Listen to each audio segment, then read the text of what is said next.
29, lumabas tayo. Kinabukasan, araw ni Bonifacio, one time, big time. Lahat kayo ng mga Duterte, lahat kayo. Duterte, mismo lumabas ka. Sara Duterte, mismo ikaw lumabas ka. Lahat kayo, pamilyang Duterte. Lahat kayo ng mga follower, mga politiko para kay Duterte, lumabas kayo. One time, big time. Tapusin na natin to. Magpasko tayo ng maayos. Utaragis kayo. At pagka sumagasa sa atin ang PNP tsaka AFP, malalaman natin kung para sa taong bayan sila. One time, big time. Maglabasan kayo sa lungganin nyo. Para lang isang buong bansa, ayusin muna natin. Wala munang negosyo, wala munang mga kain-kain sa restaurant, wala munang mga kabit-kabit. Putang yan. Magano muna tayo, one time, big time. Oh, alamin ninyo kung saan kayo pupunta. Hindi, sa EDSA ba? Sa EDSA ba o sa Kongreso? Ako, type ko sa Kongreso eh. Gusto ko isara yung Kongreso na yan eh. Putangin ng mga yan. Panay abusado. Kayong mga PNP, nahaharang. Na? Kayong mga crowd control. Ha? Kayong mga PNP na crowd control, magsuot kayo ng puti na ribbon. Ha? Para ipakita ninyo, para kayo sa taong bayan. Polis ng taong bayan. Ha? Polis ng Pilipino.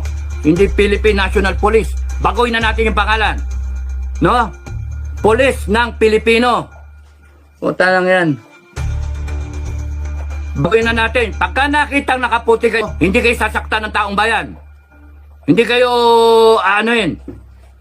protektahan pa ninyo yung taong bayan. Pero yung tumanggap kayo ng order at gawin ninyo, titirgasin nyo yung mga tao. Nako, yari kayo sa amin. Yayariin namin kayo. Gusto nyo ng gulo. Hindi kami nagdadala ng gulo. Kayo nagdala ng gulo. AFP, PNP. Kasi hindi kayo tumatayo. Sabi ko nga, every day na hindi kayo tumatayo, you are bringing us closer to a narco state. To a state of communism. Tingnan niyo ginagawa sa Congress. Convicted. Ang putang inang yan. Convicted. Nagko-contempt ng isang Pilipino na walang kamalay-malay.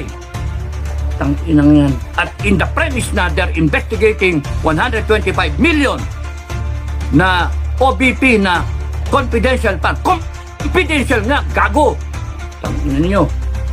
Tapos yung billion-billion sa presidente, hindi nyo imbestigahan. What kind of legislation will you get out of investigating the OBP na 125 million confidential fund which happened in 2022, 2024 na, 2025 budget na pinag-uusapan. Tangina nyo. Tapos nun, pipilit ninyo imbestigahan yung isang single agency. Imbestigahin nyo dapat lahat ng agency na may confidential fund, starting with the Office of the President. Taragis kayo. Ginagamit yung mga posisyon ninyo, ginagamit yung agency ninyo, binaboy nyo eh. Sobra-sobra kayong ng power. Inisita na ako ng asawa ko, mamayin daw ulo ko.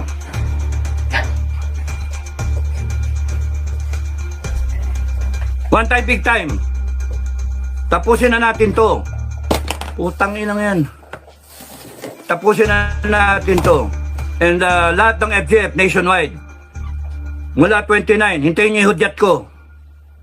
Hintayin nyo, maganda kayo. AFP, PNP, ang tanong na lang, lalabas ba kami na armado? Armado! Paggandaan ninyo. Peaceful, sinasabi nila. Peaceful, mga Duterte, sinasabi nila. Hindi naman peaceful ang gagawin ng mga yan eh. Titirgasin eh. Tingnan yung ginawa sa KOJC.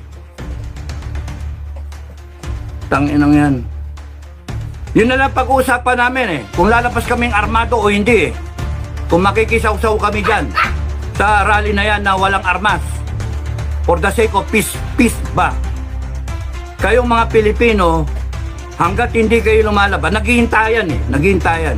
AFP, hinihintay kayo. Kayo, naghihintay kayo ng AFP. O ano na nangyari? Wala. At habang walang lumalabas, tumatapang itong mga tarantadong kriminal nato sa gobyerno na pinalalabas nila na Alam niyo ba, AFP, PNP, kaya ganyan yan, kaya namamayagpag yung mga gunggong na yan. Kasi alam na alam nila kaya kayong bilhin. Alam na alam nila professional kayo kuno.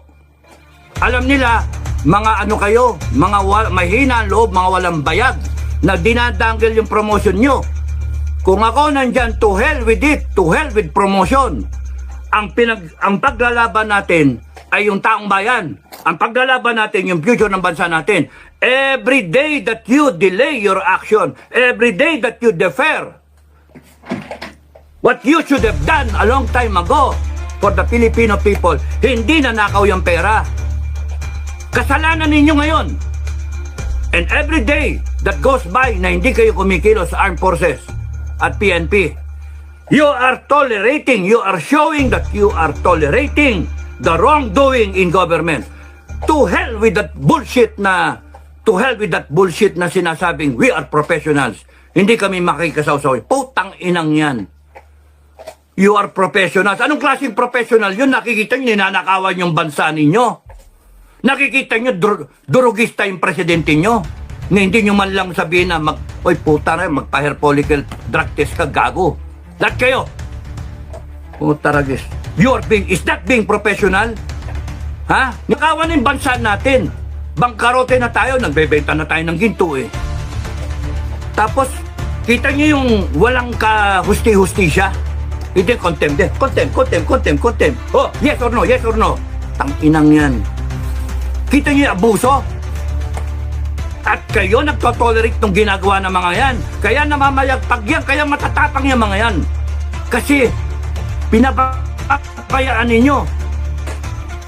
Pero kami ang bayan, hindi kami papayag na ganyan. Hindi kami papayag. Galit na galit ako. Putang yan nananahimik Tapos ganyan ng mga putragis na yan. Namamayagpag yan kasi pinababayaan natin. At ito yung sinabi ni former President Duterte at kayong mga nagko-comment, AFP na lang ang, military na lang ang pag-asa. No! I beg to disagree. Hindi lang military ang pag-asa. Number 1 na pag-asa, taong bayan. Utang na, because this country that we call Philippines, and this government, Republic of the Philippines that we call a government for the people, by the people, and of the people, happened because there is what you call a Filipino people. The Constitution happened because the Filipino people ratified that Constitution. Meron kang presidente, meron kang vice president, meron kang Congress, Senate, because we voted for them. Wala sila kung wala ang taong bayan. All authority emanates from the Filipino people. Kaya kayo mga kababayan, lahat kayo mga Pilipino na nag-iisip sa future ng bansa natin, tumayo kayo. Huwag kayong masa sa armed forces. Puta nang yan. One time, big time. Tangin lang yan, panay ngak-ngak. Wala naman mangyari. One time, big time. Handa ba kayo mamatay kayo para sa bansa nyo? O panay salita lang? Handa ba kayo? Napagkanirat-rat kayo, wala na, takbo na kayo. Kasi gagamitin nila ang PNP tsaka AFP. Gagamitin nila. And you have to stand for your rights, Filipino people. Hindi yung putang na iyak-iyak. Puta na ba? Hindi nyo alam yung ano ninyo, karapatan nyo. Hindi nyo alam yung kapangyarihan ninyo. Lahat ng gunggong na yan nasa ilalim nyo Constitution nasa ilalim ng taong bayan Hindi under ang Constitution kung hindi ni-ratify ng taong bayan. Ibig sabihin, we ordained and promulgate this Constitution. Binasbasa natin. Binigyan natin ng hininga. Yung aspirations natin as a people. Yung kagustuhan natin bilang isang katauhan Pilipino, nilagay natin lahat sa konstitusyon. Anong ginagawa nitong Marcos na yan? Down the line, Kongreso, lahat yan. They have failed us. They have violated the Constitution. Anong gagawin natin? Tatayuan natin. Itutuwid natin.